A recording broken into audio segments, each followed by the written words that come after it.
What I've got for you today is supposed to be an amazing series of StarCraft 2. I haven't seen any of these games yet, but I'm very excited to introduce to you. In the top left-hand corner, in game number 1 of today's Best-of-7 series. Playing with the blue Terran SCVs, we have Maru. His opponent, in the opposite corner, playing with the red Zerg drones, he goes by the name of Dark.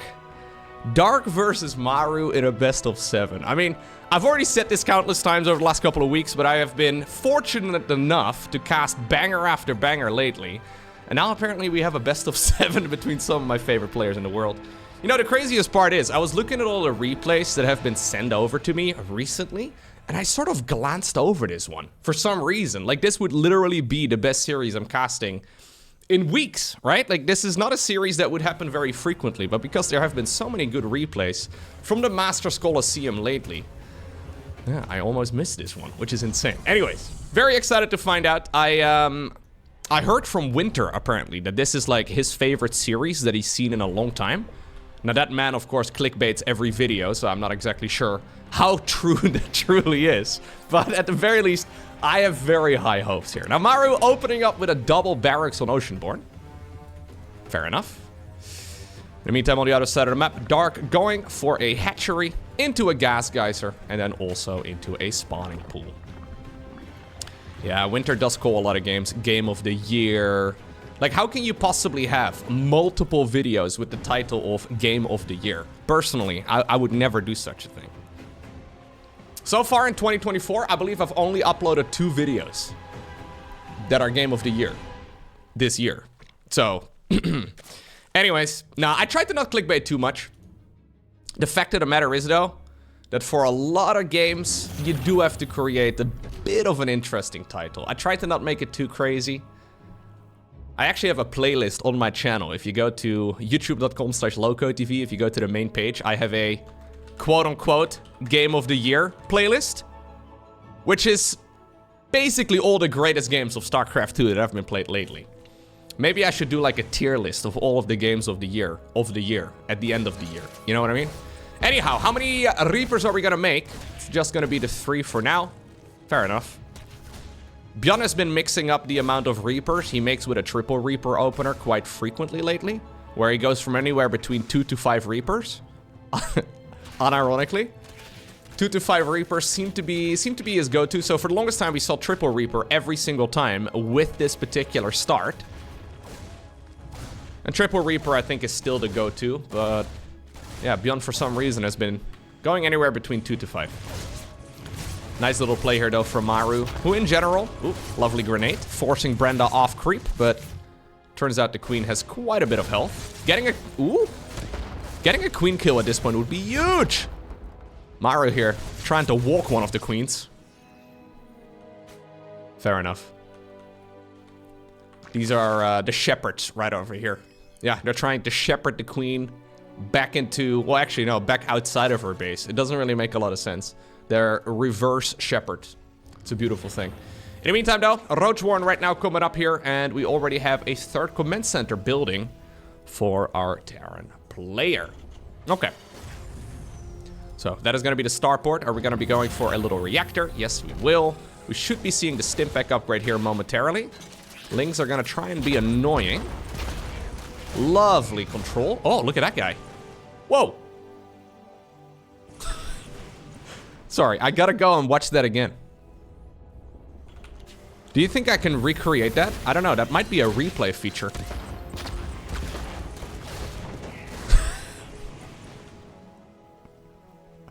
I must go. My people need me.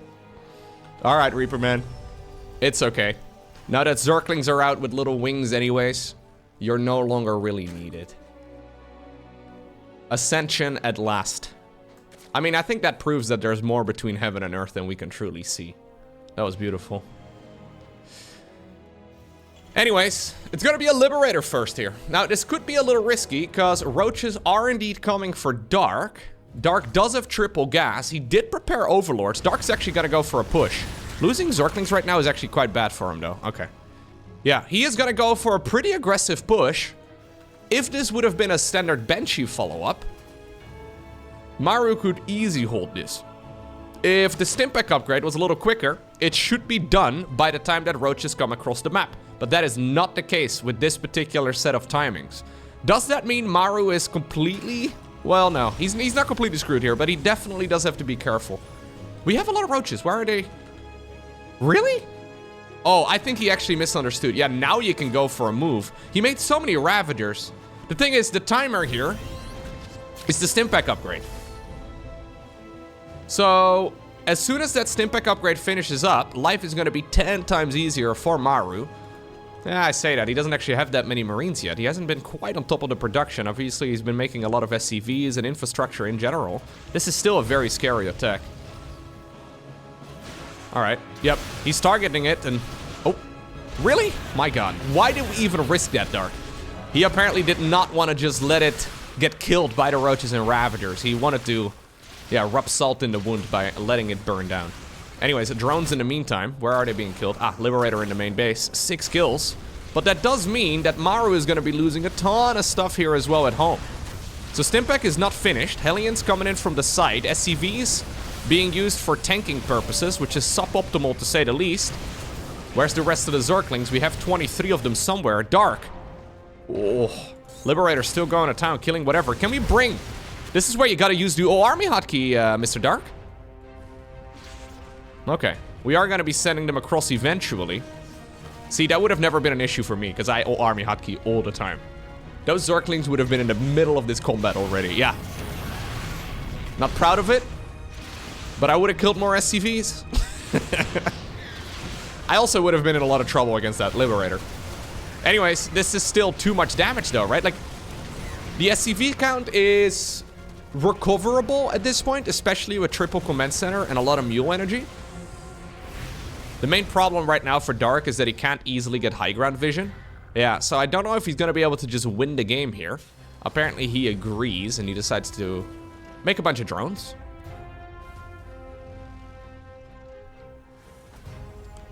Apparently the Liberator is still being a nuisance. Do we have any queens? Brenda, get it done. There you go. That absolute Giga Chad of a Liberator, though, did kill a ton of stuff. And it did slow down the Zerg a ton as well. Yeah, look at that roller coaster of an income advantage. So even though we currently only have a 1 base Terran economy with 7 mining workers, Dark is still being... it's a lovely mechanic, isn't it? He is still being outmined. The thing is, of course, that those mules do have timed life, but... the question is, right? How much are those... 3 mules that Maru can make really worth in absolute numbers? I would say it's probably about 15 or so. Although I guess you could check out the exact mining you can do. But I would probably guess it makes up for about 15 workers of deficit. So it's still an advantage here for Dark, don't get me wrong. But it is important that he does not get too carried away. And that's exactly what he's doing right now. He's being as safe as possible. Oh, that's so unlucky. Oh. Alright. Well, that, I think, seals the deal. Like, any timing attack from Terran is... Yeah, it's gonna need Stimpack, right? Like, everything pivots on the Stimpack research. So when you lose it twice in a row, like, that's just a disaster. Dark decides to go Mutas, apparently, here, together with double upgrades, together with Roaches, with Roach Speed. Okay. 4th hatchery coming up, too. Fair enough. I don't love the Liberator defense here from Dark. I think the Zergling reinforcements could have arrived quite a bit quicker. But ultimately, he still finds himself with a massive advantage. And this could have all been avoided quite easily by Maru. By just, well, I mean, we did see that Liberator dealing a ton of damage. But if he would have liked to avoid the damage at home, that's the reason at the very least that we see Banshees pretty much every single time. Okay. So, how much damage can Maru possibly do here? This is a scouting medevac. So this one is empty. Yeah, he sees the timing here. He can't afford a scan. So this is... I quite like it. But it is a desperate time whenever you have to scout with an empty medevac, you know? Okay, he scans the main base because he needs to figure out that something is not quite right. Spire gets spotted. 1 Mutalisk. Well, that'll seal the deal. Absolutely. Yeah. Maru is gonna be shaking in his boots when he sees that one Mutalisk. Now, we'll probably just have like a Muta over here poking away at whatever, and then a large amount of Roach Ravager at the front. I think we'll see Dark attack as soon as the 1-1 upgrades are done. Maru apparently smashed his piggy bank, managed to afford +2. This is what he's been saving up for. Whenever his like family members ask what he wanted for his birthday, he said he was saving up for +2 missile, +2 armor for his infantry units too. Oh, there he goes. Sick. If we wait long enough, this Muta might get a kill.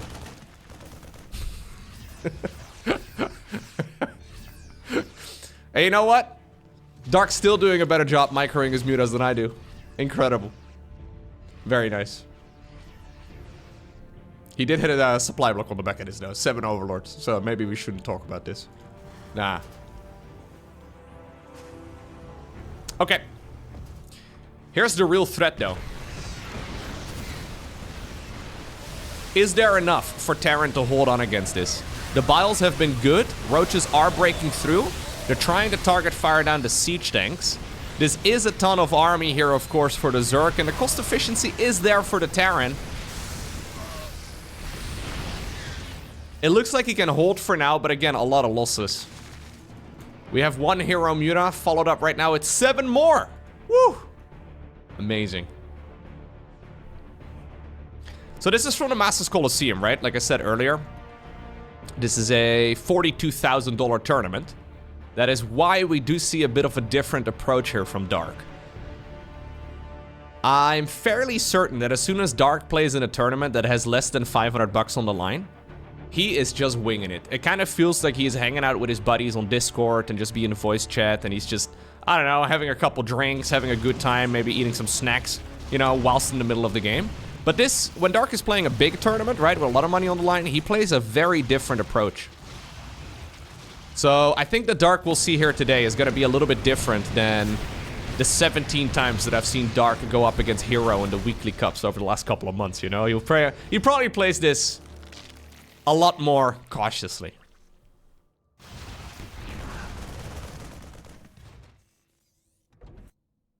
Okay, we have another angle. Siege tank number 2, not sieged up. And essentially what Dark is trying to do right now is just create a situation where Maru can never recover. Even though these trades may be good, there's just not enough eco here for the Terran to remake this. So as long as it's a 1-to-1 trade somewhat, even if it's like a 1.5-to-1 trade right here in favor of Dark, he will still be able to outgrow the Terran. And that's what he's aiming for.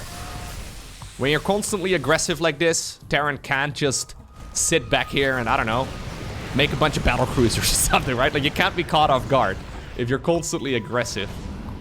Because Terran's gonna have to show every single unit that they have for the base defense. Yeah, so Maru is playing this one out. But I've got a feeling if this was a ladder game, he would have tapped out a little bit ago.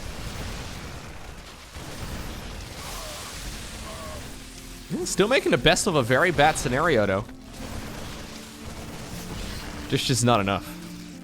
Yeah, at this point, the supply count, I was gonna say, it's pretty much doubled. GG is called and Dark wins game number 1.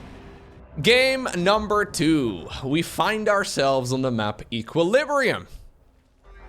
This is a very nice map for the Zerg, so we'll have to see exactly what Maru decides to do. He sends out an SCV right at the very start. No second one at the very least, or at least not yet. I've seen a lot of games on this map lately. It seems like whenever there's a series of games being played, Zerg will pretty much always pick this immediately. I don't actually know what the current win-loss ratios are at the tournament level on this map, but there's no denying that it's been looking really nice for the Zerg. One of the problems, I think Maru was just trying to see if he can get the block on this base, if it would be a hatchery first over there. Not the case, as Dark decides to go for his natural expansion. It's just a tough map for Terrans to do much on. Yeah. So Maru is going to be planting a barracks. Even though I think the original intention was to... Yeah, may have been... He may have wanted to block the natural here over at the golden minerals. Let me actually look it up. Liquipedia... Equilibrium. I always kind of like having this in the back of my mind.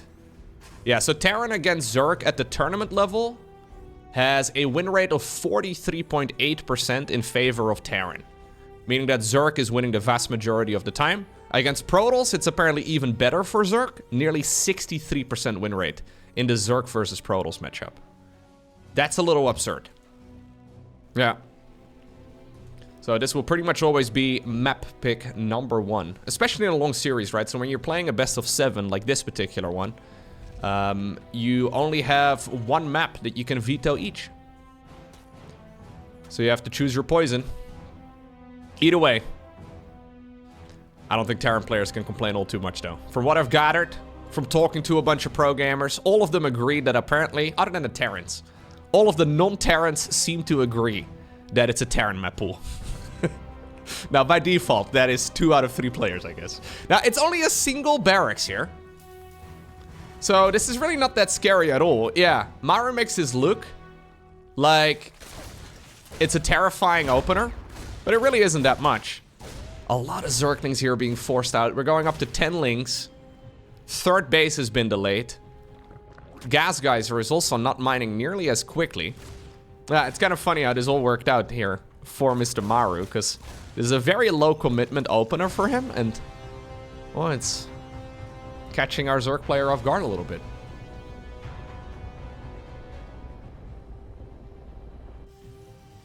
Loki, you said it's 46% in favor of Terran. That means Terran's winning 54.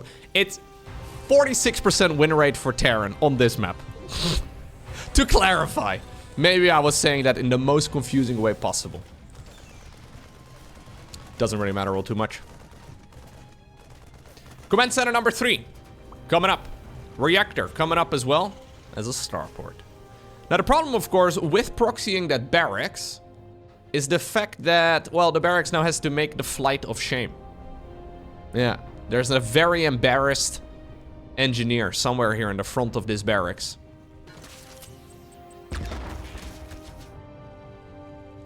Piloting. Well, I guess it's not an engineer piloting it, huh? Anyways, there's a whole group of people right here inside of the barracks that are just feeling ashamed right now because they can't do anything useful. I don't really know exactly why barracks and Terran structures in general, lore-wise, cannot build whilst they're flying.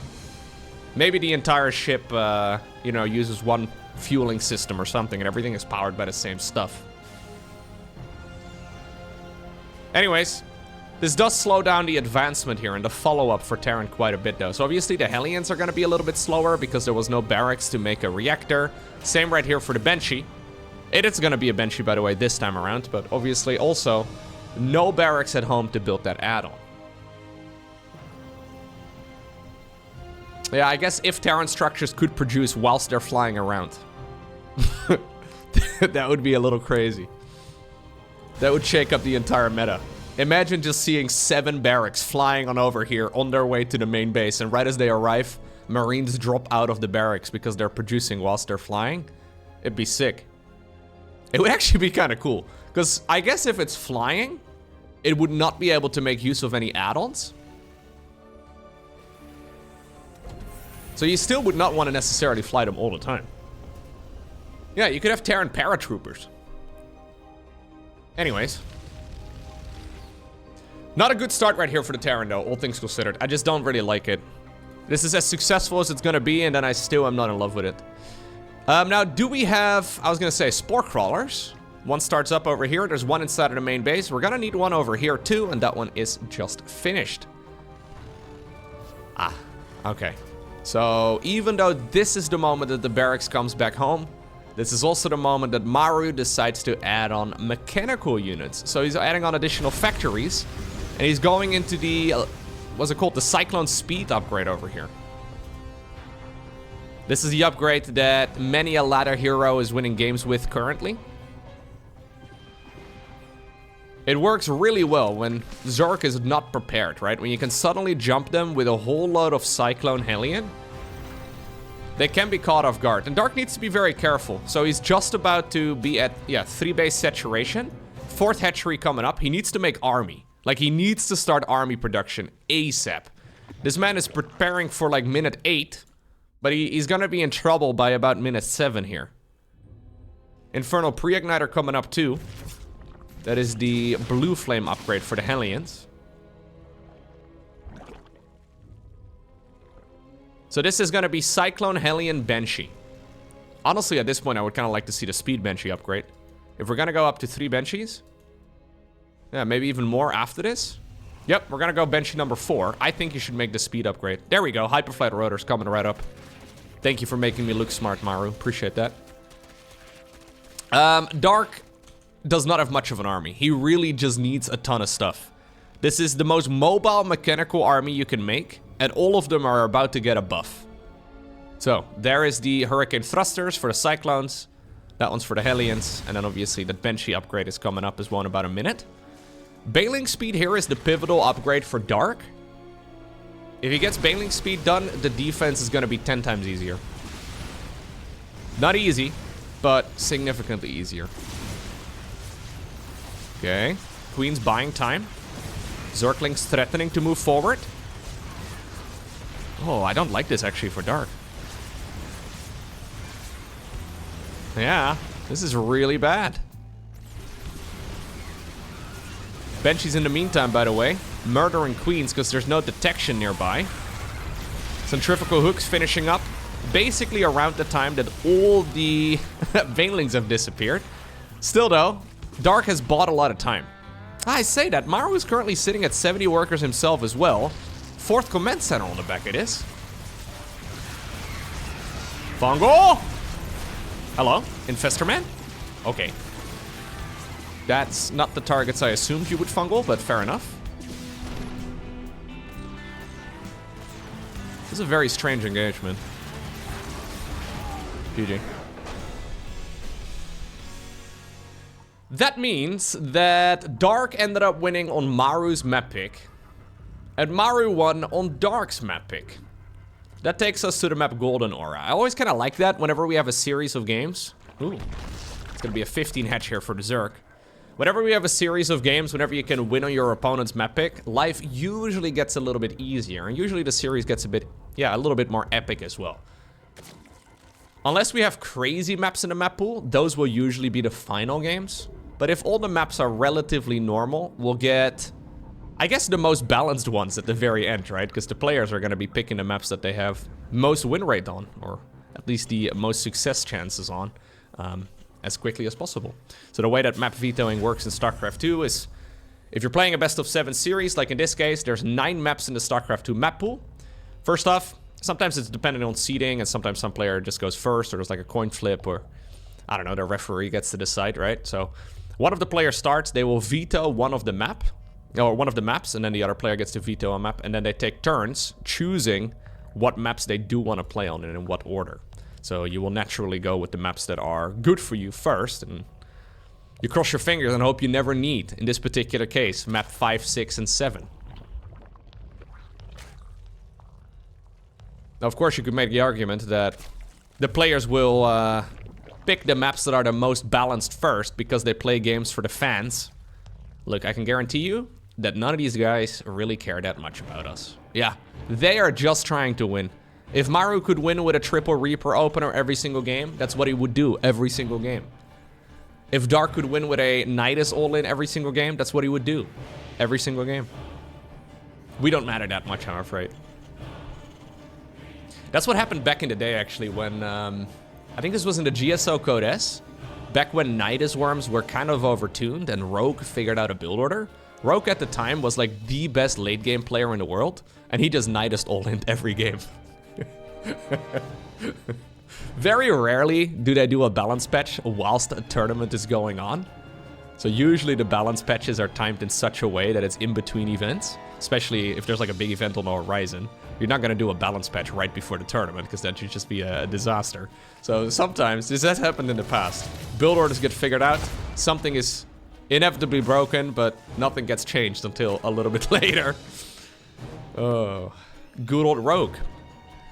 Word on the street has it, by the way, there was somebody laddering on the Korean server in the #1... No, I think it was the #2 position. So somebody spotted this because they were unranked.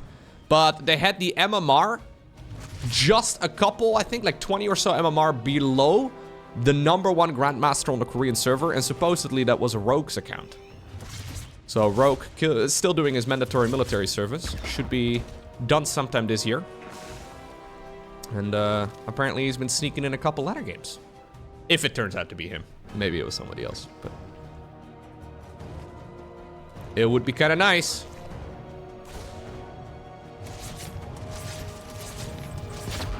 I love those grenades. Yeah, Terrans have gotten much better at throwing those grenades in angles where the queens jump around. Okay, so once again, very normal builds. No tech lab or anything like that, so I guess it's gonna be a Liberator.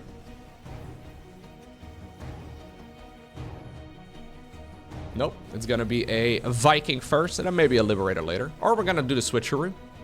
Fair enough.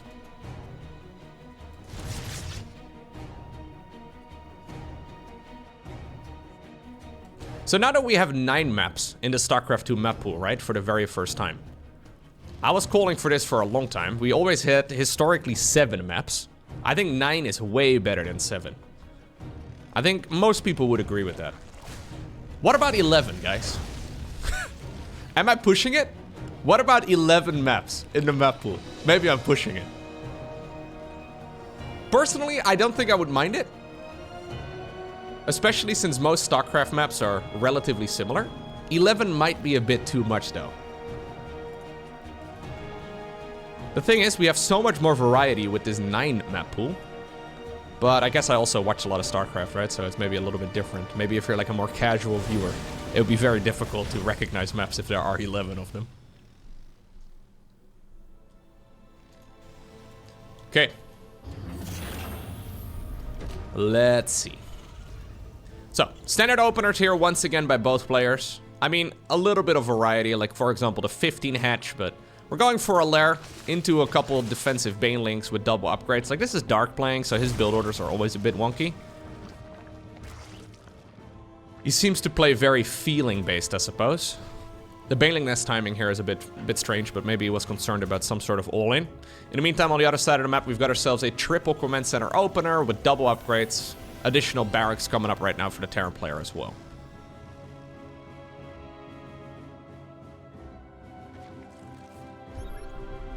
I don't like the Overlord positioning here for Dark at all. I understand that there's a Viking out. That's been being, yeah, it's been a little bit annoying. Problem is, he never knows about these Hellions, right? So ideally what you do as a Zerg, and that's why the Viking was produced, but ideally what you do as the Zerg is we do have the Hellions actually sneaking in. This ties in nicely though with what I was trying to say. Generally you will have the Overlords a little bit ahead of your creep, so you can see where these Hellions are going to be engaging in from. Right now, Dark does not get vision of them until they drive onto the creep, right? Which makes the game very tricky. Like, this creep spread is atrocious for this point in the game. Obviously, it did come at the cost of a few scans there. But any sort of marine follow-up here is going to hit like a truck.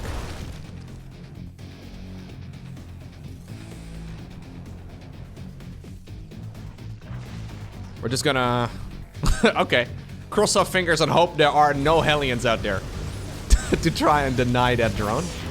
He ends up getting it, but...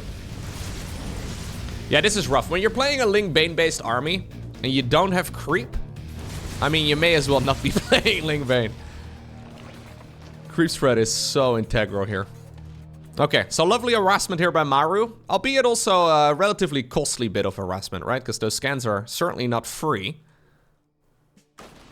Didn't lose that many units. Zerglings in the meantime have been set up for a big counterattack with 1-1 finishing. Maru is just about to send everything he's got towards the other side of the map. This base is bait. That one will certainly be cancelled, but what about this? Oh my god, we've got ourselves even a Baneling morph in? Okay, so we're gonna have Lings and Banes being used defensively, and then also Lings and Banes used on the other side of the map. Still no 4th base though, anywhere to be seen right here for the Zerg. Terran starts up his 4th command center at this point, because he's feeling pretty good about him. Yeah. Here's the centrifugal hooks. Lovely movement right here by Maru. Very good job. Although I don't like the fact that he didn't lift that depot, but okay. That's gonna hurt, but it doesn't matter. Great stuff. Great stuff right here by Maru. Fires up 2-2. And he will be able to, he could do a round of repairs, but he's just gonna send them back over here. Look at this guy. He could send them in for just about a third of a second here. to repair these bad boys back up to full, but he's like, nah, we're fine. Health is a resource. As long as your hit points are above 1, or I guess technically above 0, as long as the number is greater than 0, all is fine. Yeah, that's how I live my life as well. Health is... No, that's not how I live my life, actually. No, never mind. Cheeky little Widow Mine drop.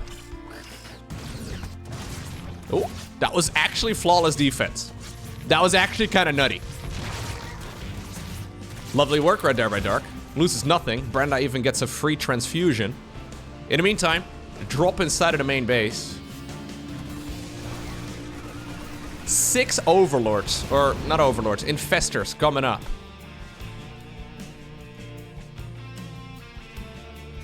I love this song.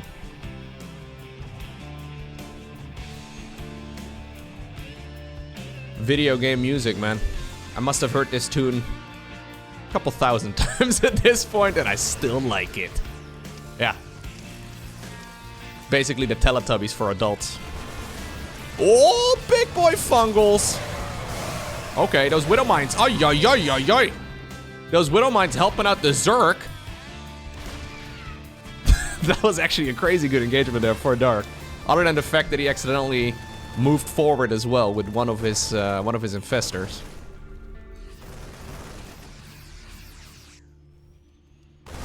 Whoop. Never mind. Are we gonna chain? No, we're not gonna chain. Okay. Yeah, I didn't want to waste all the energy. I think he could have though. Bring in the queens. Yeah, they're needed as well on the left. Problem is, of course, if you chain it and then there's an attack coming in, don't infestor energy anymore. Life becomes a little difficult. This choke point over here is just horrible for the Zerg. So even though these engagements are all, yeah, they clean up all these Terran units, right? It's still not that fantastic here for Dark in the end. Now he is gonna finish up 2-2. Maru is actually a little late on his 3-3 research. Would have loved to see those upgrades already started. But he's still in a tremendous position, right? We're talking a 5th command center right now. He's thinking probably about adding on those additional barracks. We're currently on... Oh, we're already on 8 barracks. Okay, perfect. I missed those on the production tab earlier. I was going to say, it's a bit funky to go for a 5th CC before barracks 6, 7, and 8. But I was busy looking at those Widow Mines. Okay, well, you know what? Dark's entire plan here over the last couple of minutes has been to just survive, right? In whatever way possible. And that mission has been accomplished. He is now just like one series of fungal growths away from this game actually being quite playable for him. But Maru is once again going into this choke point. I love the way that he used... Oh, that was painful for the Zerg. I love the way that Maru uses this section of the map, because this is so painful for the Zerg to get through. Marauders in the front as well. Yeah, they can be fungled. They don't care. Banelings rolled into them as well as suboptimal. And that is going to be a very difficult spot to break right now for Dark. Imagine if we brought a second siege tank. I mean, I'm just saying. One siege tank is nice. What about second siege tank? Anyways, G is called. It's Maru who obtains the victory in game number 2. Next up, we find ourselves on the map Heartlet. I've fast-forwarded through the first 2 minutes of the game because, well, everything was pretty normal this time around. We've got ourselves a Reaper opener right here with a command center on the low ground for Maru. Not opting to go for any sort of SCV scout, which is technically a little dangerous, but yeah, nothing all too weird. Dark generally will go for a hatchery first. There are some builds where that can backfire, but usually, especially if you're a point ahead in a series, right? Those are the sorts of corners that you can cut, and you know what? Those unbuildable plates, they were once upon a time introduced to make sure that Terrans and Protals couldn't build stuff at the bottom of the Zerg's ramp. But apparently that also includes any sort of spore crawler that Dark could have made there to save that drone. Okay. Third hatchery coming up. Third command center. Building right now as well for the Terran. Okay. So, that previous map was definitely not a bad one right there for Maru. That means that Heartlet... This one is Dark's map pick. Now, let me see. Heartlet Liquipedia. I'm curious to see what the win-loss ratios are on this map. At the tournament level for Terran versus Zerg. Yeah, so this is certainly Dark's map pick. Unless I misunderstand the way that the vetoing works in this particular tournament. Either way, this map has a 52% win rate for Terran. So I think that's probably why a lot of players are like, oh yeah, the entire map pool. Other than like maybe 1 or 2 maps is pretty good for Terran. Anyways. Obviously though, even if you just look at these statistics, right? So it's from a sample size of 157 games. That's 157 games played at the tournament level. But there's like, at the tournament level, there's like separate degrees of difficulty as well, right? Like a player like Maru. I mean, I'm not gonna name any names because I had a name in the back of my mind, but I'm not gonna do it because that would just be mean. But you can't really compare certain players that are in the top 5 with players that are like in the top 50. So you always have to take those map statistics with a grain of salt as well, but it gives you a general outline. Okay. Liberator once again. Roaches once again. Similar opener to what we saw in game number 1 of this particular series, and that one went really well for Dark. Apparently we're going once again into a good old Liberator. Now there is a Viking, so the Viking at least is going to be able to shut down some stuff. Roaches moving across the map. This is the classic Zerg timing attack. Normally this build is not done off of 39 drones if I'm not mistaken, but this is Dark. Dark usually just rolls the die and... yeah, usually I think it's like 36, maybe 38. 39 seems a bit random, because it's an odd number, you know? StarCraft build orders never use odd numbers. That's a bit of a trend. Very rarely will there be a timing attack where you do 41 drones. It just does not make any sense. Anyways, ooh, a little bit of body blocking here, using that thick Ravager. Nice saving right there, though, by Maru. SCVs are starting to fall. Do we have Biles in range? We do not. Well, we did, but a couple of the roaches get cancelled. They'll be moving over outside of that liberation zone range. Biles have just been used, so yeah, I think you can sit here, but new corrosive Biles are going to be available once again. There's still a cooldown. There's still a cooldown.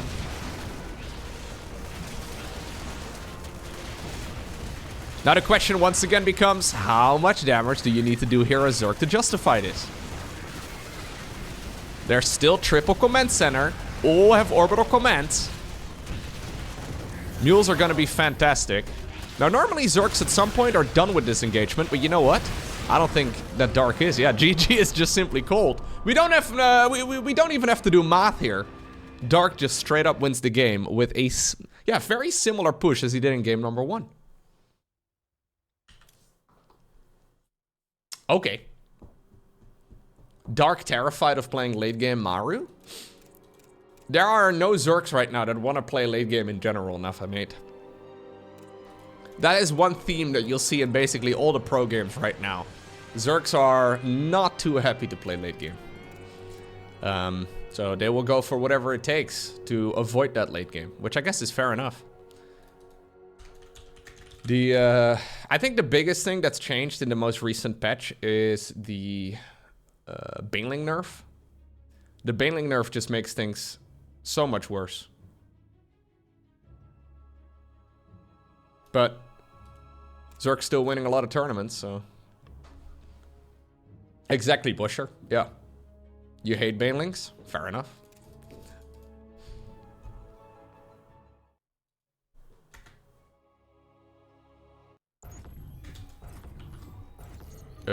Best-of-7. 2-2. You love things that go boom?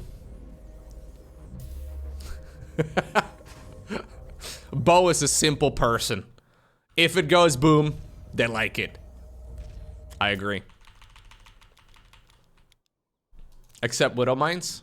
Widow Mines go boom.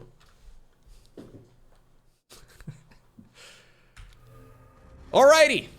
That takes us to the map site Delta. Maru has decided to go for a low ground marine opener here this time around. Nothing all too crazy. He's hunting for any sort of overlords that could be hiding out onto the map, but apparently Dark decided to send his OV in a bit of a curious pattern. This is the Overlord meta game. So, when a map is first introduced, everybody will play the exact same Overlord positions, okay? At least, usually that's how it goes. It may take a couple days. Then the pro gamers look at each other's replays, they discuss the maps, and they're like, yeah, okay, this is how we send our overlords, right? So there's a little pillar over here. There's a bunch of pillars where you can hide them, usually on StarCraft 2 maps. But then as time goes by, and as the players become more and more familiar with the maps, the Zerg players will also get their overlords countered a lot more frequently.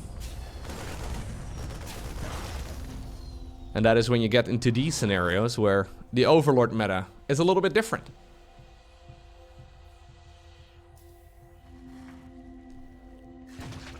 Not a huge deal, but you're still going to be able to scout out what's going on. Maru right here, prepared for the Overlord meta.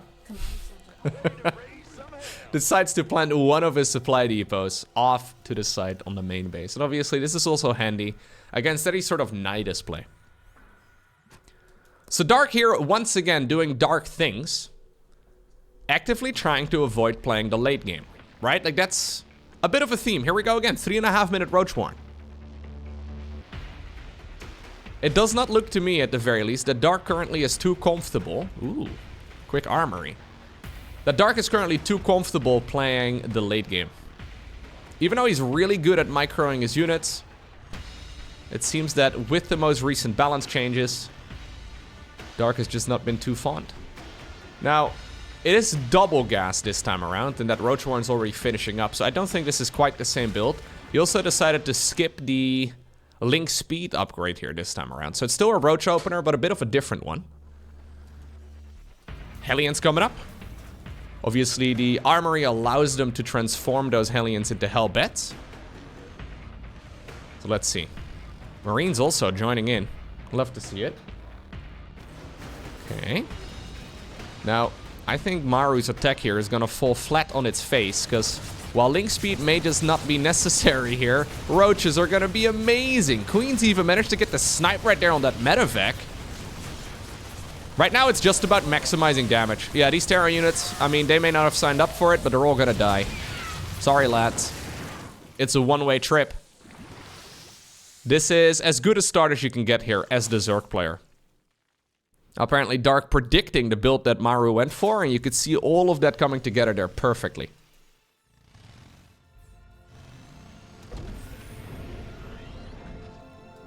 Banshee is essentially mandatory now. But this Banshee is super lit. Normally it'd be already out into the field, right? We'd see it harassing right now with Cloak on the other side. Roaches are coming across. We did have 4 Hellions sneaking around. Roaches here set up as well at the ramp at home, though. Excellent work right here by Dark once again. Now, this may still hurt a little bit. In the meantime, on the other side of the map, that Banshee is not out yet. She'll be available soon. Yeah, this is where speedlings are really quite nice, though. Dude, 8 drones going down right there is not actually that bad of a situation. Do you split up the Roaches at this point? Okay. He's gonna snipe the Cloak upgrade. I wonder if he should prioritize SCV kills. Yeah, this is still going to hurt for Maru. There's a lot more units actually coming on the back of this too. There may be units out to counter the Roaches, but you still need to have them in the right place at the right time. Big misplay right there actually for Maru. For some reason he decided to fly that Banshee away for a little bit before cleaning up the units. This is so many losses. Even a drone coming up. Make a hatchery, Dark. Just rub salt in the wound, bro. Make a hatchery right over here for no apparent reason at all. Do it for the fans. Okay, fine. Fine. Back in the day, that used to be what players did to BM their opponent, you know, to make them angry. We used to see Terrans scanning the main base of Zergs and then just dropping a bunch of mules inside of the main base of the Zerg. Those were the days. Everybody's too careful now. Yeah. Which is fair enough. If you felt really confident as a Terran, and you had a lot of orbital commands, what you would do is create like a a scan flower. So you basically just scan 17 times in the exact same location. Is he gonna get it? He will get it. Nicely done. Now, Zerg players don't really have that sort of option, I guess, right? But they would sometimes accidentally bring a drone towards the other side of the map and then build a hatchery, for example, right over here. Very pointless. That's the kind of BM I can get behind, though. Yeah, trash talking your opponent in the in-game chat. I don't like that. Not a fan of that at all. Trash talking your opponent, though, with gameplay. That is what I like. What's the Protoss equivalent of BM? I don't know, man. I guess Protoss players never got to BM because they never won. I'm kidding. No, I'm actually trying to think, what would be the Protoss version of BM? I guess dancing units? Yeah, you can dance Stalkers and Immortals. So you can select your units and then type /dance.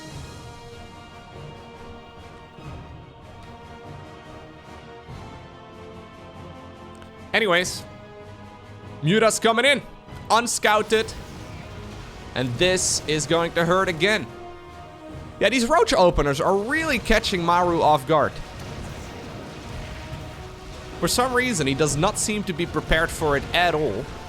And yeah, when it rains, it pours. It just goes south so quick. So he's getting some damage done here on the other side of the map, which is nice and all. But ultimately, he's very, very, very far behind. Yeah.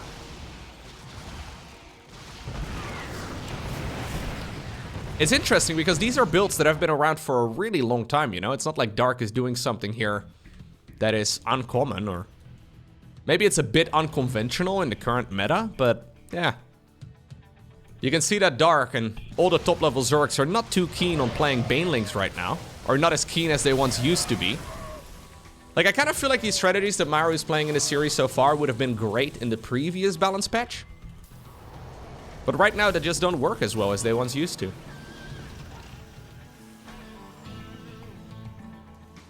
(1-1). Bane speed. Like, Zergs will still play Banelings, just not as quickly, you know? It's not like the main tool to defend early on. Roaches are really good at making sure Zerg players don't really lose the early game. Alrighty. So now Maru is essentially 80 supply behind. Is this recoverable? Somewhat. Problem is, there is just about to be a massive attack. Siege tank here unsieged. Another tank not sieged. There's only one over here at the third. GG gets called before the engagement can even really take place. Dark absolutely wipes Maru off the map. Match point. Match point for Dark. Not for Solar, but for Dark. We find ourselves on the map Solaris. That's how we get tripped up, huh? Let's see. Drone heading on over towards the left side of the map. Once again, a Reaper start right here for Maru. Yeah, I think Maru should not go for any of those tricksy builds. Not anymore, anyways. It was fun to mix in, but I think you should basically just go Heli and Banshee every single time. Triple CC, Heli and Banshee. Lovely little bit of harassment, by the way, on this first Reaper. Getting 2 kills is not bad. You do the big switcheroo, make a starport, make a tech lab on the barracks, switch over to starport, make a Banshee. That is the way that you can open up, assuming you micro the units well, but that is the way you can open up safely against Zerg, against basically any opener that Zerg players can throw at you. When you go for that Liberator, when you go for the Viking, when you go for the Hellbat drop, when you go for the Widowmine rush, you're leaving yourself open to attacks, and so far Dark has been able to exploit it brilliantly. Now, this is too early for an Overlord Scout. Bit of a Dark moment here. Usually the Overlord Scout comes in at about 3:45, so you can actually see something. I think we should name that a Dark moment. Yeah. Dark has got these moments sometimes where it's just not ideal. So now his Overlord is half dead, and he won't be able to scout much, but I guess you don't need to scout when it doesn't matter what you're going for anyways, right? Like, you're not gonna change your strategy depending on what you've scouted. So once again, we're skipping the Ling speed upgrade. Once again, Dark is rushing out a Roach Warren. Very similar attack. Once again, by the way, it is a Viking first, but I think we are gonna see a Banshee. Oh, there you go. Don't misposition it. Banshee, and then Stimpack eventually. There we go. Do we need cloaking? Sure, we can get cloaking. Overlord on the beach. I mean, if you're gonna die in a game of StarCraft, you should probably die on the beach. Even though it's a very cursed looking beach. Like, this reminds me of a PlayStation 2 game, you know? I'm not sure. Maybe I don't want to die in a PlayStation 2 game. Alrighty, so now we get to experience this same push here from Dark, but this time around with Banshees on the back of it, which should make life way easier. Dark is droning behind this though. So this is, yeah, just a 7 roach opener. Or an 8 roach opener actually. With 3 of the roaches morphed into Ravagers. So 3 Ravagers is perfect for, biling down a Liberator, a Siege Tank, also a Banshee. But I don't think the Banshee is going to be chilling here. Okay. That is the get off my lawn biles. Using that green zone though. Look at Maru here. Zooming right now with his Hellions.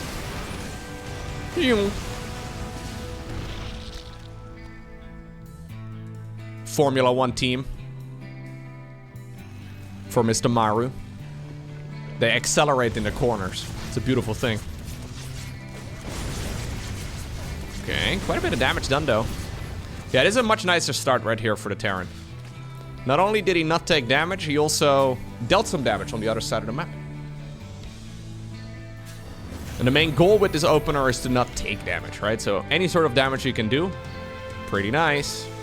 Now where's that Banshee group? Where's the second Banshee? Ah. Yeah, they have to hold hands. The reason why they have to hold hands is because 2 drones, or 2 Banshees rather, one-shot a drone. So you kind of want to have them in sync. Free Creep Tumor? No, we're not gonna, we're too good for that.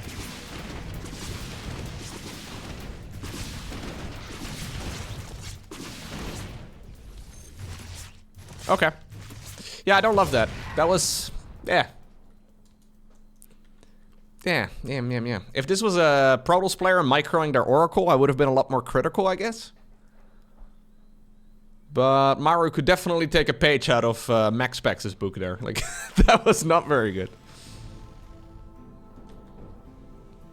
Okay. So there's the armory once again. This is going to be for 2-2. Maru accidentally forgetting... Oh, no! Forgetting the +1 infantry upgrade. So he is just about to fire up 2-2. This is the worst moment, dude. When you go check, like you go back to check your engineering base and you're like, oh crap, it's time to start 2. I never started up the +1 in the first. It's a really bad feeling. Luckily for him, he did forget the less important upgrade. So infantry armor, not quite as critical, but that is gonna make life a little tougher. Hive coming up. First Hive in the series, no? Actually, yeah. I think it's the first Hive in his entire Best-of-7. It's kind of funny because it's match point here for Dark. He's going for a few Infestors. Baneling speed, +1/+1 for his Roaches and his, well, Ravagers, I guess.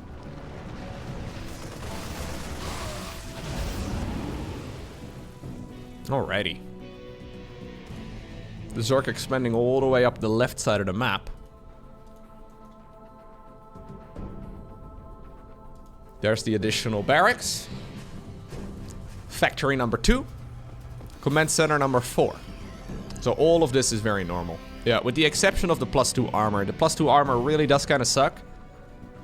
If Maru ends up losing this game because of that, it's gonna be a painful one. So here's the additional tech labs here. This is what Maru's been trying to play this entire series so far, by the way. Like, he's been wanting to play a longer game for a while now. Like, that Hellbat push, sure, maybe it looks like something that he does to try and get an advantage and then win the game with, but generally it's not really to win the game, it's just to put on some early game pressure, you know? Like, that was just the flavor of that game. It's Dark who's been desperately trying to end things before they... Yeah, before they go for a long time. Ooh. Bit of an old school combination right over there. Quite a few years ago, the fungal growth ability was a full-on root. So rather than slowing down units when they were fungled, it was a root. So units would just sort of sit there. So you could fungal a unit, like for example a medevac, and then bile it down. So a combination of, you know, biles and fungals. Very powerful. Ultralisk Cavern. Vipers. Okay. Command centers, left, right, and center as well on the other side of the map. So why exactly was Dark almost trying to avoid this late game? I mean, I've said that in a bunch of videos lately, but it seems to me that he is really not too big a fan of playing the late game right now. What exactly is the man very concerned of? Because he is in a really nice position in this game.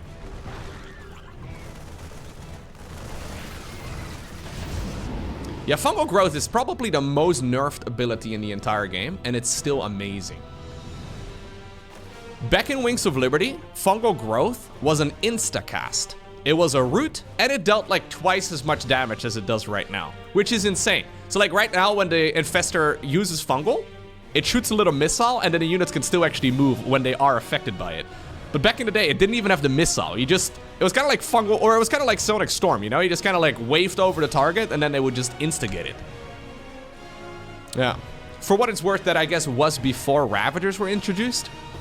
Because Ravagers just weren't a unit at the time, but I would probably say that the award for most nerfed thing in all of StarCraft, compared to the Wings of Liberty equivalent, is probably Fungal Growth.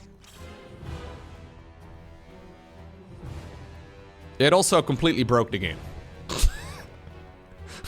Brutlord Infestor was insane.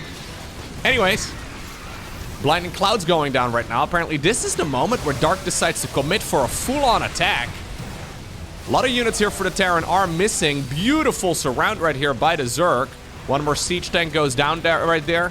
Cool guys apparently do not look at the explosions.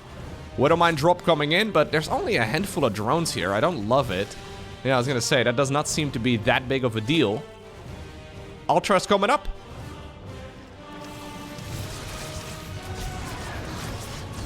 Ooh. Okay, that Widowmine drop was well handled. Push over here down south. God. Nearly 12 minutes in, infantry armor level 2 finally finishes up. Maru's economy is really good though. Yeah, he's gonna be able to mine mules left, right, and center. The one thing I don't really love right here for Dark is the amount of drones that he's been making. So he's been specifically sitting at 75. Okay, now he adds on a few more. Yeah, I wonder if he should have been sitting at a few more there for a while.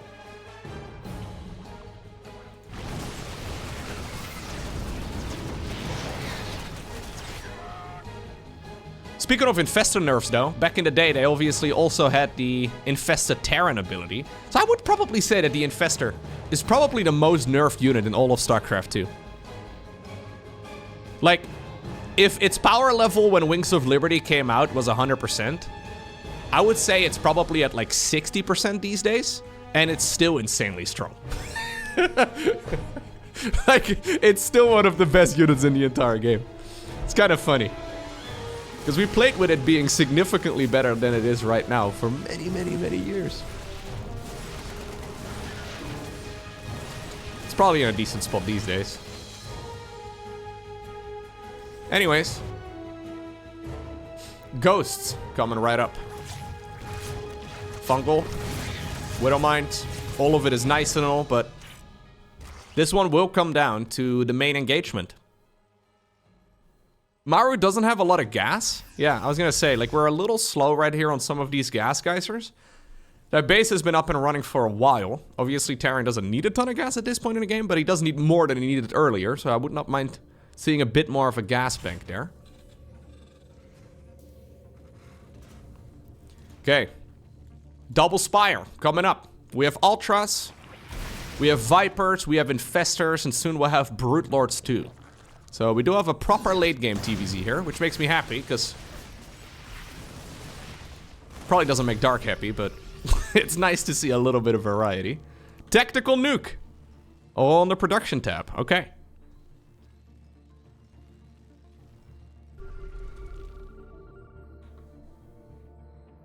Terran with a big standoff here in the middle of the map. Slow pushing forward. In the meantime, Dark going for a big backstab on the... or stab, rather, on the left side of the map. Once again, going after this very exposed expansion. Push over here as well at the front. Okay. Yeah, it is about time that Zerg gets rid of these roaches and ravagers, though.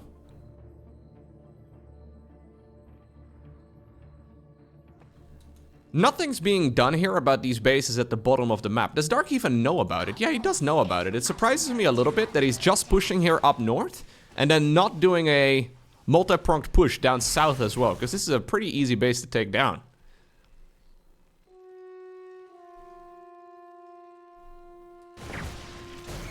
So of course what Maru here is aiming for is a full split map scenario because of that Terran cost efficiency. So because Terrans will trade more cost efficiently as long as the game goes on, or the longer rather that the game goes on, they, there's the tactical nuke. They will usually aim to take 50% of the map. Now that is an interesting position for that ghost! Oh no! Rarely do we see ghosts dealing a lot of damage. Why are you scanning? Bro, what was that scan? He's like, by the way, it's here! Hey, Dark! It's here! What was that scan, mate?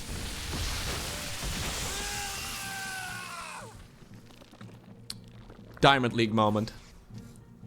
Yeah, no, he just revealed where the scan was gonna hit because he wanted to see the big explosion. Either that or maybe he was trying to make the decision to attack down south with the rest of his army. But I'm gonna go with my explanation. That was... that was so silly. That is also a bit of a gold standard though. You want to see the explosion.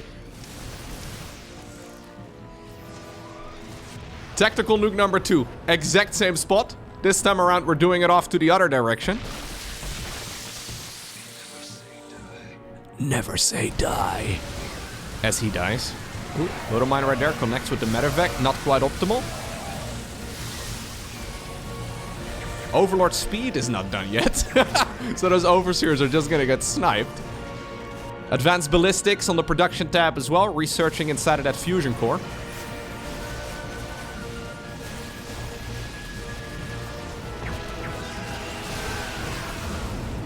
Okay.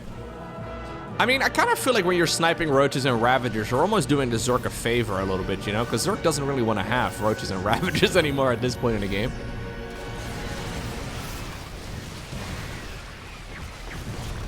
Yeah, ghosts really are strong.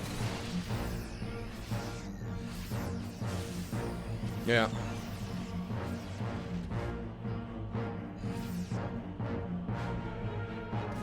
Maru, ready to take that base all the way at the bottom of the map. One of my favorite StarCraft 2 copy-paste stats that you'll see in Twitch chat during big tournaments is about the ghost. That Terrans have a really hard time in the late game because they need one control group for the ghosts to kill the Ultralisks, one control group for the ghosts to kill the Brute Lords, and then another control group for the ghosts to kill the Infestors, and then another control group for the ghosts to kill the Vipers. And it just keeps going. There is definitely a kernel of truth there though, because the ghost really does snipe about half of the late game units here. And usually that means that Zerg players will resort to Banelings again. Right, so Ling Bane is a really powerful unit composition against that very biological focus unit comp here from the Terran. That expansion, by the way, at the bottom of the map, that's not going to happen. The push up north, though, very scary. Tactical nuke number 3. There's a similar copy-paste about queens. Yes. You need queens to defend Hellions, queens to defend medevac drops, queens to defend Liberator harass, queens to defend Banshees, queens to defend battle cruisers, queens to yeah, you're just supposed to make queens. It is very true. And I guess you see queens every single game. Whoa, big explosion.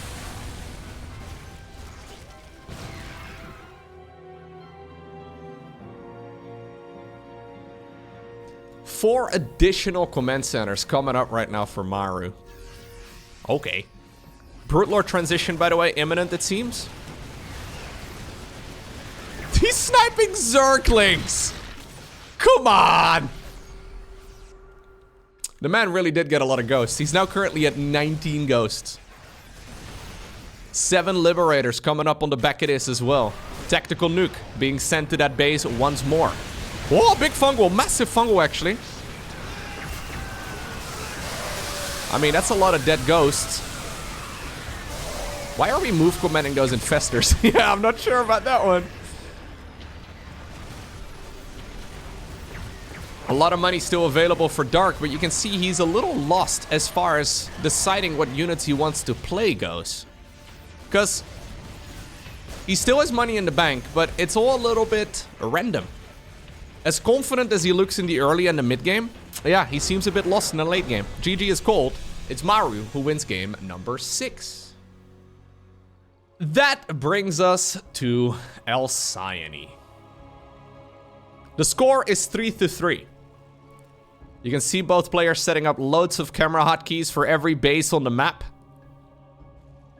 So that little blue icon right over there is Maru's vision. The red icon, of course, is Dark's. They're setting up loads of camera hotkeys, but will it go that far?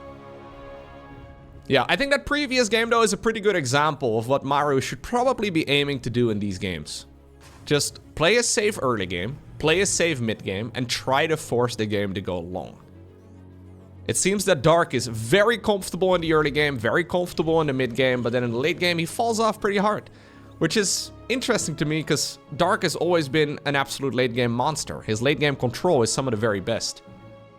Now when the meta was very ghost mech focused, he would pull off some crazy neural parasites, right? Like that was one of his main go-tos. But now that the late game army from Terran is usually bio with ghosts and liberators, I guess the neural parasite spell is not nearly as strong. But then again, we see guys like Serral use it very effectively. So it's tough. I think what Maru should probably do is just open up Hellion Banshee once again, quick triple CC, go from there. I would not mind seeing an SCV scout, but apparently we're gonna skip that one. It's a hatch into a gas geyser into a spawning pool right here for Dark. Will he be going for link speed early this time around or really not? We'll have to find out in just a moment. Yeah, I don't think Maru should be going for any sort of proxy hatches or proxy barracks. I think Dark probably is thinking the same thing too, but he's still gonna check just on the off chance that there are a bunch of barracks in these locations. It's a Marine first. Scoutless Marine opener once again here from Maru. Getting the OV kill is huge though. There are Zerglings coming, but they will not be here in time. Good start. Good start for Maru, but he did cut a bit of a corner.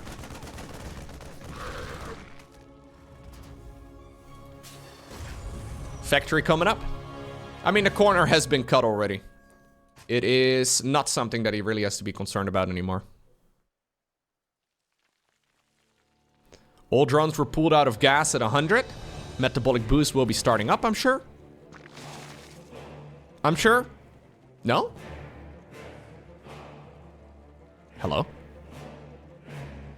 Okay. Who needs the most important early game upgrade anyways? He's mined exactly 100 gas. We have minerals. It's 100 minerals, 100 gas. Really Dark. Okay, so he's just not starting it up. He's prioritizing as many workers as he can possibly afford. This surprises me. I think he may... This may be like one of those moments that we just saw with the +1 armor upgrade for Maru. That... he assumes he started it up a little while ago already.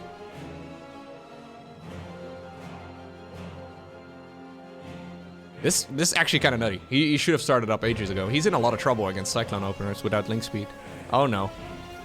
Obviously, these players have also been going at it for a while. We're going Roach Warren instead.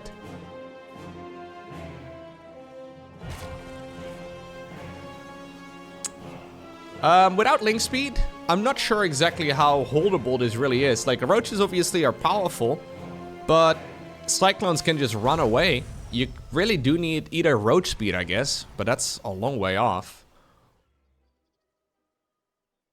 I guess if you have enough roaches, you can also one-shot them. That's another option. I think the number for that was 9, I want to say? Maybe 7. Not exactly sure. Either way. Yeah, roaches are starting up right now.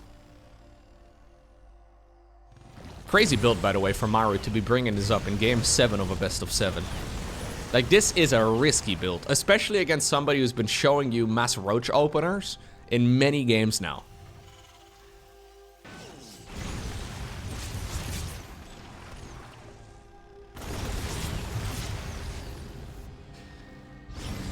Now, there is a build order making its rounds on the StarCraft 2 ladder at the moment about about Terran players. Well, against Protoss, I guess, too, but also specifically against, well, Zerg, but also against Terran, actually. Where you pretend to go for an expansion, but you actually just make mass Cyclone. Not quite the case here, but I think it could have been quite helpful. Yeah, Dark at this point is in the dark, right? Like, he doesn't see anything. He just sees that there might be a base there. This would actually have been kind of a banger of an attack to go for. In the meantime, Hellions have driven into the natural expansion. Keep in mind, no link speed here. Dark has had the money for it for ages. Instead, I guess he wants to go for Ravagers, but there's a Banshee on the back of this too. I don't like this. This push is so late. I mean, when I say so late, it's like 20 seconds late, but like, that's late, you know? Because this is Liberator into Banshee. So it's a pretty dang late Banshee. And the Banshee is still going to be here around the time that the Zerg units show up to knock at the front door. That's a lot of Ravagers, by the way. He's hoping, Dark that is, that this is not a Banshee follow-up. Oy, oy, oy. Yeah, he has to commit. I don't think he can really make the walk of shame back home right now. So it's all up to Maru now to try and defend. There's no link speed, again, so he's not going to be able to just follow this up with a link flood. So he's droning. This is a very dark moment again, though. Yeah, shows up with 6 slow Zerglings. I think it's really cool, though, considering, like, Serral and Dark are considered to be the number 1 and 2 Zergs in the world, and they play this game as polar opposites, you know? Like, roughly speaking, their strategies look the same. If you're like a casual viewer, they may look kind of similar at least. But if you dive into the details, they play very different. Like, Serral is playing this game like an accountant, you know? Dark is more like one of those stuntmen for movies, where he's just like throwing himself off of buildings and making himself jump out of cars, that sort of thing. You would never see an accountant do that. Sorry to the accountants watching this, but I don't see you jumping off of a building. I just don't see that happening. 4th Command Center coming up right now for Maru. Finishing up 1-1. Right around the time that 1-1 starts up right here for Dark. There's a movie called The Accountant where that exact thing happens. Oh. I have not seen that movie. There's a movie called The Accountant. Alright, well, I guess I know what I'm doing tonight. My point is, though, that, like, Dark really plays so free-flowing. Like, I wouldn't be surprised, right? If you were to ask Serral in a very serious moment that he's not gonna give you a jokester answer, right? If he has to be serious, I think Serral probably thinks that Dark's build orders are terrible. He would probably call them trash. I would not be surprised. In the meantime, Dark probably thinks Serral's too serious. Well, you have to be met. It's just game. Anyways, we've got ourselves link speed coming up. Roach speed finishing up before that. Burrow and Infestors. All of this is kind of nice, but it's also very expensive. And that means that Maru's army at this point is kind of terrifying. 2-2, by the way, a little late here for Maru. But he's been very focused on building up his command centers. Yeah, this is excellent right here for the Terran. Ay, ay, ay, ay, ay. So look, sniping the queens here is really nice because it forces the game to go longer. Zerg can't really go for a big attack if they don't have queens. So right now, we have 0. There are no queens.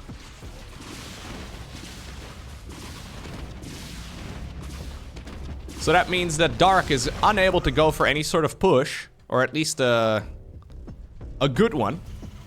Because he won't be able to really have a lot of longevity with this particular attack. Yep.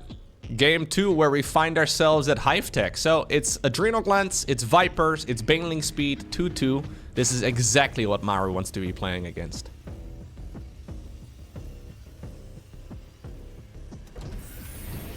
Maru is aiming for the gold base. He's also maneuvered Zerg in such a position that Dark right now is expanding in the direction of Maru. Look at this. These guys are gonna be next door neighbors.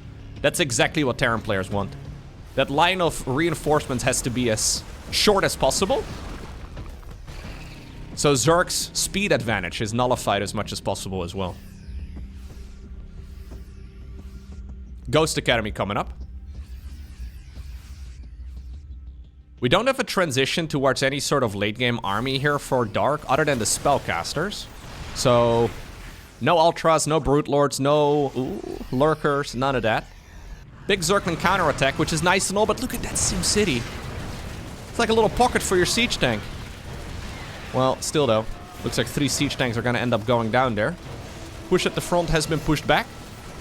This base, not gonna happen. Lovely player by Maru. That's the second hatchery in like 2 minutes where Council was not used. Little Zergling skirmishes here and there, but yeah, 14 SCVs in total is not that big of a deal. At this point in the game, that is something you can be quite comfortable with. Ghost Academy, researching that cloaking upgrade, and the ghosts are coming. Okay, we have a couple randomly positioned infestors. Those are very dangerous. Blinding Cloud, Parasitic Bombs, Fungal Growths! Oh my lord!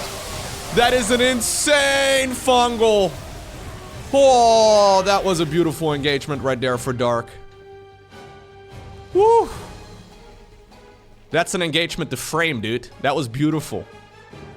Somehow you gotta print that one out. Maru has not started up 3-3 research, whilst being very busy making command centers. That's weird. Why are we not focusing on any late game upgrades here? 3-3 starts up for Dark, who was previously a full set of upgrades behind. Now he finds himself leading in that department. I think both of these players are starting to feel this series. This is noticeably sloppier on both sides compared to game number 1 and 2 of this series. Some parabombs going down. I don't love this Wolof over here either, man, or Lecter off. Big Zerg attack everywhere all of a sudden. Dark has found himself in a bit of a position where life is looking a lot more comfortable for him. Okay, Planetary goes down. There's Zerglings burrowed everywhere. 23 additional SCVs. It's starting to hurt. Actually, I thought for... No, I previously called out that 14 SCVs had died, but apparently that's the drone count instead. Either way, nice sequence of events right there for Dark. Not a game-winning sequence just yet, though. Yeah, he's forced to continue macroing here. Oh, a little Baneling roll by here on the right side of the map. Are they gonna burrow too? Come on, Dark. I mean, it's better, I guess, than rolling them into the depot or something, right? There's always a chance that Terran's looking away. Can we make a wall off here, Maru? Because I've seen so many links already sneak in. Obviously, he started with a low ground wall too, so he doesn't have depots on the high ground. Yeah, Dark's thinking the same thing. He's like, well, if you're not gonna do it, don't mind if I run in once more. That is a ton of Zerglings. Suddenly the swarm is here. Ay, ay, ay, ay, ay. Yeah, with Adrenal Glands done, you blink twice and the entire mineral line disappears. +3 infantry armor gets denied, by the way. +3 attack is still researching, but suddenly, my god, he's just being overwhelmed. Fight over at the front. Is this one at the very least gonna go in Maru's favor? Okay, he does push that one back. Uncharacteristic mistakes right here from our Terran player. Yeah, and Dark is so good in those chaotic situations, right? Like, you can criticize his, like, build orders and late game control and all that as much as you like to sometimes, right? Like, he's not super consistent with a lot of those things, but, like, I don't think his decision making is met by anybody else. This man really gets better when the game is super chaotic. Like, these are scenarios that you can't really practice for. The reason why pro gamers grind tons of games is to be in every scenario many, many times. So they're quicker to respond correctly in the next, you know, the next situation that they find themselves in. But this is one of those spots where maybe if you've played thousands of games, you will find yourself in one of these, right? But this is very chaotic, and Dark always seems to be better than his opposition in these scenarios. Pre-burrowing already, yeah. I mean, when it rains, it floods. Look at that. He's just pre-burrowing units everywhere. Making sure that Maru is not going to be able to stop. And you can kind of feel here the stress for Maru as well. He's trying to hold on. He started all army hotkeying everything that he's got back towards the main base. This orbital command is not landed. Zerglings over here went to town once again. +3 is still researching in that NG bay. I would not have minded seeing that one getting shut down. 5 barracks right now have fallen too. This command center is gonna get biled to death, or it looks like it will burn out very soon. SCV's coming in for the rescue, but I don't think it'll survive. Dark going through the choke point. You don't generally want to fight into a choke point as Zerg, but... Ay, ay, ay. Beautiful. Dark just found a little bit of additional energy somehow. The adrenaline suddenly kicked in. You love to see it. Look at Maru overstimming 17 times as well in these units. Just constantly trying to defend. Overlord drop. When did he make that?